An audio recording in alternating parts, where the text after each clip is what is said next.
आकाशवाणी पुणे, राजेंद्र लेले प्रादेशिक बातम्या देत आहे. आधी एक विनंती. कोरोना प्रतिबंधक लसींचा 100 कोटींचा टप्पा पूर्ण झालाय. हे उद्दिष्ट गाठण्यात मोलाचं योगदान असलेले सर्वसामान्य नागरिक, डॉक्टर्स, परिचारक यांना आकाशवाणीतर्फे अभिवादन. मात्र कोविड विरुद्धचा लढा अद्याप संपलेला नाही, हे श्रोत्यांनी लक्षात ठेवावं. लसीकरण अद्याप अपूर्ण असलेल्यांनी शक्य तितक्या लवकर लसींच्या मात्रा पूर्ण कराव्या आणि इतरांनाही लस घेण्यासाठी मदत करावी. मास्क परिधान करावा, सामाजिक ठिकाणी सुरक्षित अंतर ठेवावं, हात आणि चेहऱ्याची स्वच्छता राखावी आणि कोविड संबंधी कोणतीही माहिती आणि मार्गदर्शनासाठी राष्ट्रीय मदत क्रमांक 011 23 978 046 आणि 1075 यावर संपर्क साधावा. ठळक बातम्या. आदिवासींच्या विकासासाठी केंद्र सरकार कटिबद्ध असल्याची पंतप्रधान नरेंद्र मोदी यांची ग्वाही. नक्षलविरोधी कारवाईत सहभागी जवानांचा गृहमंत्र्यांच्या हस्ते सत्कार. 51 लाख रुपयांच्या बक्षिसाची संपर्क मंत्र्यांची घोषणा. एसटी कर्मचाऱ्यांच्या मागण्यांबाबत नेमलेल्या समितीच्या बैठकीचा इतिवृत्तांत सादर करण्याचे मुंबई उच्च न्यायालयाचे राज्य सरकारला निर्देश आणि शिवशाहीर बाबासाहेब पुरंदरे अनंतात विलीन. देशभरातून शोक व्यक्त. आता सविस्तर बातम्या.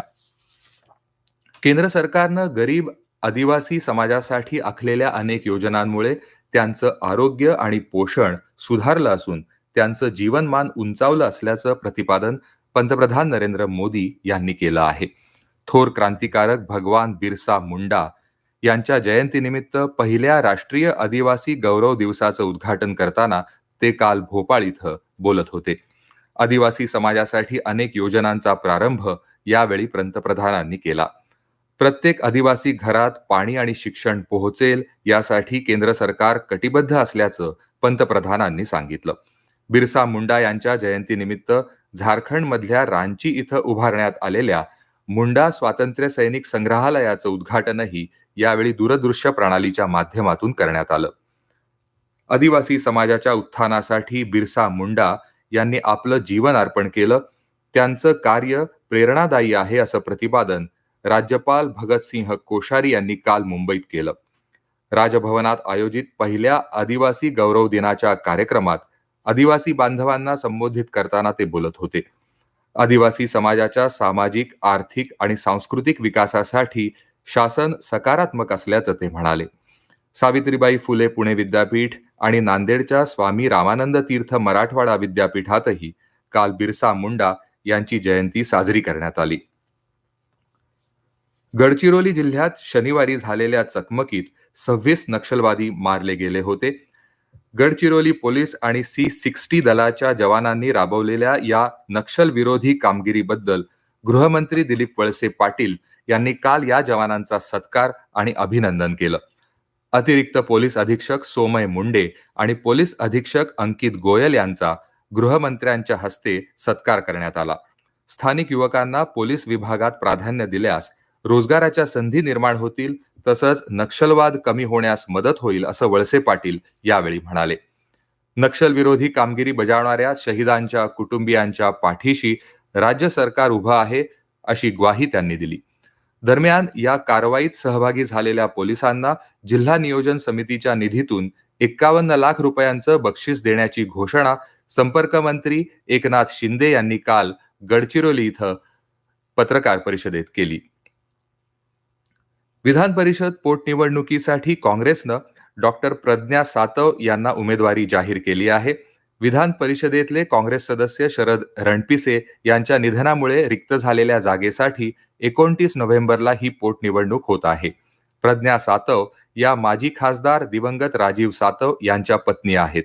भाजपाचे उमेदवार संजय केणेकर यांनीही आपला उमेदवारी अर्ज काल दाखल केला आहे. एसटी कर्मचाऱ्यांच्या मागण्यांबाबत अहवाल सादर करण्यासाठी नेमलेल्या त्रिसदस्यीय समितीच्या बैठकीतील इतिवृत्त 22 नोव्हेंबर रोजी सादर करावं असे निर्देश उच्च न्यायालयानं राज्य सरकारला दिले आहेत. जे कर्मचारी सेवेत रुजू होण्यास तयार आहेत त्यांना अडवू नका, कर्मचाऱ्यांना टोकाचं पाऊल उचलण्यापासून रोखा असंही उच्च न्यायालयानं म्हटलं आहे. दरम्यान एसटी कर्मचारी आपल्या मागण्यांवर ठाम असून संप कायम आहे. राज्य सरकारनं नेमलेल्या समितीपुढे प्रत्यक्षात हजर राहण्यास एसटी कर्मचाऱ्यांनी नकार दिला आहे.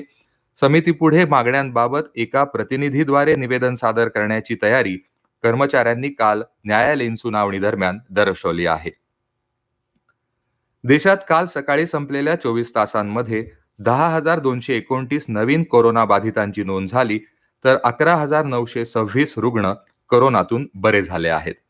या कालावधीत कोविड-19 मुळे 125 रुग्णांच्या मृत्यूची नोंद झाली. बरे झालेल्या कोरोना रुग्णांचं प्रमाण 98.26% आहे. कोविड प्रतिबंधक लसींच्या 113 कोटींहून अधिक मात्रा आजवर देऊन झाल्या आहेत. काल एकाच दिवसात 54,46,000हून अधिक लसीच्या मात्रा देशभरात देण्यात आल्या. राज्यात काल कोरोनाच्या 686 नवीन बाधितांची नोंद झाली, तर 912 रुग्ण कोरोनामुक्त झाले. काल या आजारानं राज्यात 19 रुग्णांच्या मृत्यूची नोंद झाली. राज्याचा रुग्ण बरे होण्याचा दर 97.64% कायम आहे. कोरोना विषयक इतर बातम्या आपण 10:10 प्रसारित होणाऱ्या कोरोना महाराष्ट्र या आमच्या विशेष बातमीपत्रात ऐकू शकाल. या प्रादेशिक बातम्या आपण आकाशवाणीच्या पुणे केंद्रावरून ऐकत आहात. या बातम्या आपण न्यूज ऑन AIR या ॲपवर देखील ऐकू शकता. ताज्या अपडेट्ससाठी आपण आम्हाला फॉलो करू शकता. आमचं Facebook page all India radio news Pune, Twitter handle @AIR news Pune आणि Marathi news Pune all India radio या आमच्या यूट्यूब चॅनलवर. पद्मविभूषण, महाराष्ट्रभूषण, शिवशाहीर बाबासाहेब पुरंदरे यांच्या पार्थिव देहावर काल पुण्याच्या वैकुंठ स्मशानभूमीत शासकीय इतमामात अंत्यसंस्कार करण्यात आले. शिवचरित्र हाच ध्यास असलेल्या या इतिहास पुरुषाला अखेरचा निरोप देण्यासाठी मोठा जनसमुदाय जमला होता. महापौर मुरलीधर मोहोळ, पिंपरी चिंचवडच्या महापौर उषा ढोरे, खासदार गिरीश बापट यांच्यासह विविध क्षेत्रातील मान्यवर यावेळी उपस्थित होते. तत्पूर्वी पुरंदरेवाडा या निवासस्थानी बाबासाहेबांचा पार्थिव देह अंत्यदर्शनासाठी ठेवला होता. मनसे अध्यक्ष राज ठाकरे, खासदार सुप्रिया सुळे यांच्यासह अनेक मान्यवरांनी पुरंदरे यांचं अंतिम दर्शन घेऊन त्यांना आदरांजली वाहिली. बाबासाहेब पुरंदरे यांच्या निधनाबद्दल देशभरातून शोक व्यक्त होत आहे. उपराष्ट्रपती व्यंकय्या नायडू, पंतप्रधान नरेंद्र मोदी, केंद्रीय मंत्री अमित शहा आणि नितीन गडकरी, राज्यपाल भगतसिंग कोश्यारी, मुख्यमंत्री उद्धव ठाकरे, उपमुख्यमंत्री अजित पवार, राष्ट्रवादी काँग्रेसचे अध्यक्ष शरद पवार, विरोधी पक्षनेते देवेंद्र फडणवीस यांनीही पुरंदरे यांच्या निधनाबद्दल दुःख व्यक्त केलं आहे. व्याख्याते, लेखक, दिग्दर्शक, दुर्गप्रेमी बाबासाहेब पुरंदरे यांच्या इतिहास संशोधक या पैलूवर टाकलेला हा प्रकाश. इतिहास केवळ शिकायचा नसतो, तर इतिहास घडवायचाही असतो. अशी इतिहास घडवण्याची प्रेरणा रंध्रारंध्रात पेरणारे शिवशाहीर बाबासाहेब पुरंदरे यांचं वयाच्या 100व्या वर्षी निधन झालं.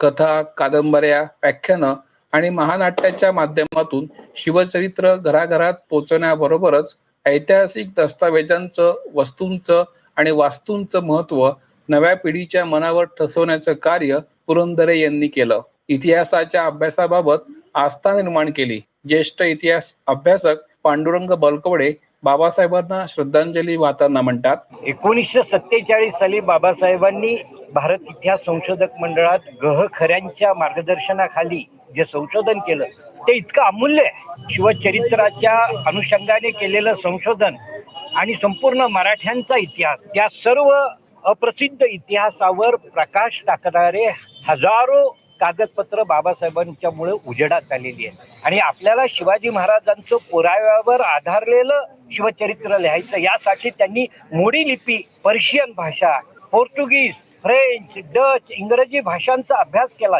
आणि सर्व अंगाने त्यांनी शिवचरित्र साकार केलं. बाबासाहेबांच्या शिवचरित्राचं एक वेगळेपण आहे की ते सामान्य माणसाला, व्यक्तीला भावणार आहे.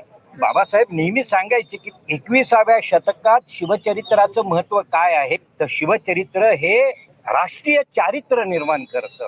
आम्हाला हा आमचा देश पुन्हा एकदा गौरवशाली, वैभवशाली करायचा असेल तर शिवाजी महाराज ही आमची प्रेरणा असली पाहिजे.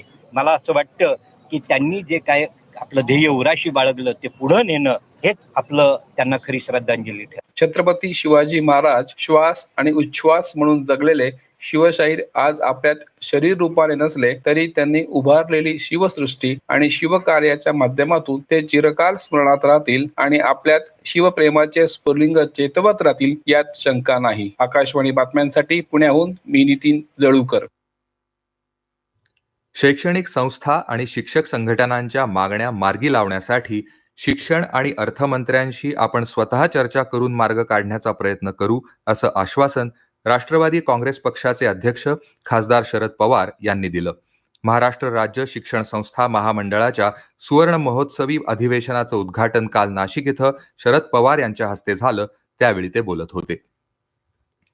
माजी गृहमंत्री अनिल देशमुख यांना मुंबईतील विशेष न्यायालयानं काल आर्थिक गैरव्यवहार प्रकरणी 14 दिवसांची न्यायालयीन कोठडी सुनावली आहे. देशमुख यांची सक्तवसुली संचालनालयाची कोठडी संपल्यानंतर त्यांना काल विशेष न्यायाधीश HS साढभाई यांच्यासमोर हजर करण्यात आलं होतं.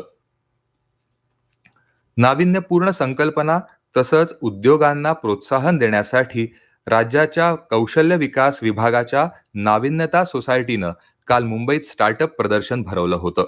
या प्रदर्शनात 50 स्टार्टअपहून अधिक स्टार्टअप सहभागी झाले तर 70हून अधिक गुंतवणूकदार सहभागी झाले होते. औद्योगिक क्षेत्रातल्या रबर, केमिकल अँड पेट्रोकेमिकल कंपन्यांमध्ये अप्रेंटिस योजना उत्कृष्टपणे राबवल्याबद्दल केंद्र सरकारच्या rubber, chemical and petrochemical skill development काउन्सिलचा बेस्ट ट्रेनिंग पार्टनर पुरस्कार पुण्यातील यशस्वी अकॅडमी फॉर स्किल्स संस्थेला जाहीर झाला आहे. येत्या 30 नोव्हेंबर रोजी नवी दिल्लीत हा पुरस्कार सोहळा होणार आहे. हिंगोली जिल्ह्यातील कळमनुरी तालुक्यातील ज्येष्ठ सामाजिक कार्यकर्ते जयाजी पाईकराव यांना जलपर्यावरणातील योगदानाबद्दल पद्मविभूषण गोविंदभाई श्रॉफ स्मृती पुरस्कार जाहीर झाला आहे. पाईकराव हे कळमनुरी तालुक्यातील उमरा इथं कार्यरत असलेल्या उगम ग्रामीण विकास संस्थेचे अध्यक्ष असून कयाधू नदीच्या पुनरुज्जीवनासाठी मोठं कार्य करत आहेत. सिंधुदुर्ग जिल्ह्यात आझादी का अमृत महोत्सव अंतर्गत सर्वत्र स्वच्छता मोहीम राबवली जात आहे. वेंगुर्ले तालुक्यातल्या तुळस गावच्या वेताळ प्रतिष्ठाननं ग्रामपंचायत आणि विविध संस्थांच्या सहकार्यानं काल मेढा निवती सागर किनारा स्वच्छता मोहीम राबवली.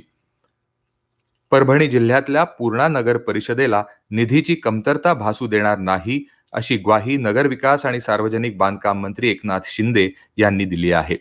ते काल पूर्णा इथं एका कार्यक्रमात बोलत होते.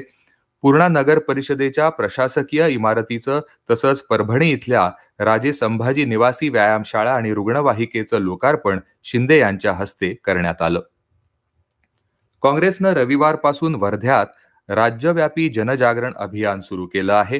काल करंजी भोगे या गावातून प्रभात फेरी काढून केंद्र सरकारच्या चुकीच्या धोरणाविषयी जनजागृती करण्यात आली. पक्षाचे महासचिव KC वेणुगोपाळ, महाराष्ट्राचे प्रभारी HK पाटील, प्रदेशाध्यक्ष नाना पटोले यामध्ये सहभागी झाले होते. राज्याच्या उच्च शिक्षण संचालनालयातर्फे राबवण्यात येणाऱ्या महा-DBT पोर्टलवरील शिष्यवृत्तीसाठी विद्यार्थ्यांनी 2019 ते 2021 दरम्यान भरलेले अर्ज पडताळणीच्या सूचना देऊनही प्रलंबित आहेत. संबंधित महाविद्यालय आणि विभागांनी हे अर्ज प्रलंबित ठेवू नयेत अशी सूचना शिक्षण संचालनालयानं केली आहे. सोलापूर जिल्ह्यात शेतकऱ्यांची थकीत वीज बिलं ऊस दरातून वसूल करण्यात येत असून वीज तोडणी देखील सुरू आहे. या निषेधार्थ भाजपनं आमदार सुभाष देशमुख यांच्या नेतृत्वाखाली काल महावितरणवरच्या सोलापूरच्या कार्यालयावर मोर्चा काढला. नागपुरात खबरदारी म्हणून कलम 144 लागू करण्यात आलं असून समाज माध्यमांवर आक्षेपार्ह पोस्ट टाकण्यास बंदी घालण्यात आली आहे. शहरात शांतता राहावी म्हणून काळजी घेतली जात असल्याचं नागपूरचे पोलीस आयुक्त अमितेश कुमार यांनी काल प्रसार माध्यमांना सांगितलं. सातारा जिल्ह्यातल्या कराड तालुक्यातील येणके इथं ऊस तोडणीसाठी आलेल्या मजुराच्या 3 वर्षाच्या मुलाला बिबट्यानं ठार केलं. या घटनेमुळे परिसरात बिबट्याची मोठी दहशत निर्माण झाली आहे. रत्नागिरी जिल्ह्याच्या देवरुख परिसरात काल पहाटे 2:30 वाजण्याच्या सुमारास भूकंपाचा सौम्य धक्का जाणवला. या धक्क्यामुळे कोणतीही हानी झाल्याचं वृत्त नाही. हवामान अंदाज. उद्या सकाळपर्यंत दक्षिण कोकणात बहुतेक सर्व ठिकाणी पावसाची शक्यता आहे. उत्तर कोकण, दक्षिण मध्य महाराष्ट्र आणि मराठवाड्यात काही ठिकाणी तर उत्तर मध्य महाराष्ट्र आणि विदर्भात तुरळक ठिकाणी पावसाचा अंदाज वेधशाळेनं वर्तवला आहे. राज्याच्या बहुतेक सर्वच ठिकाणच्या किमान तापमानात 1 ते 2 अंशांची वाढ अपेक्षित आहे. शेवटी पुन्हा ठळक बातम्या. आदिवासींच्या विकासासाठी केंद्र सरकार कटिबद्ध असल्याची पंतप्रधान नरेंद्र मोदी यांची ग्वाही. नक्षलविरोधी कारवाईत सहभागी जवानांचा गृहमंत्र्यांच्या हस्ते सत्कार. 51 लाख रुपयांच्या बक्षिसाची संपर्कमंत्र्यांची घोषणा.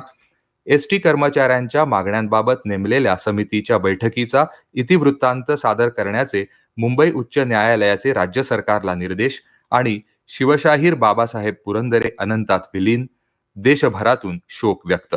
आकाशवाणी पुणे केंद्रावरचं प्रादेशिक बातमीपत्र संपलं. नमस्कार.